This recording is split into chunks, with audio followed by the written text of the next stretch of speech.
Hello guys, welcome to இங்கே ஃபர்டிசர் channel. நம்மளோட சேனலில் ஸ்டாக் மார்க்கெட் பற்றின வீடியோஸ் தான் பார்த்துக்கிட்டு இருக்கோம். டோட்டலாகவே நேற்று மார்க்கெட் ஃபுல்லாகவே டவுனில் தான் இருந்திருக்கு.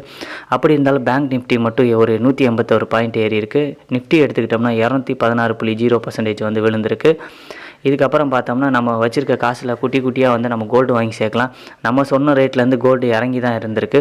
முதல்ல நம்ம 6000 சில்லரை சொல்லியிருந்தோம். இப்போ 6730க்கு குறைஞ்சிருக்கு.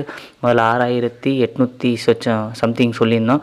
அதே மாதிரி ஸ்டாக்ஸ் எடுத்துக்கிட்டாலும் மணப்புறம் வந்து 178 ரூபா கிட்ட இருந்துச்சு. இப்போ படிப்படியாக குறைஞ்சி 167 ரூபா 95 பைசாவுக்கு வந்திருக்கு.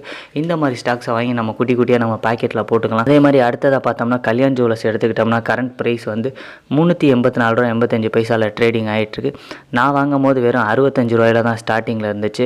410 ரூபா வரைக்கும் போய் இப்போ டவுனில் இருக்குது. இது வாங்கக்கூடிய நேரம் நம்ம வாங்கி குட்டி குட்டியாக பாக்கெட்டில் போட்டுக்கலாம். நான் ஒரு செபி ரிஜிஸ்டர் அட்வைசரில் நீங்கள் ஒரு நல்ல செபி ரிஜிஸ்டர் அட்வைசரை கன்சல்ட் பண்ணிட்டு வாங்கிக்கோங்க.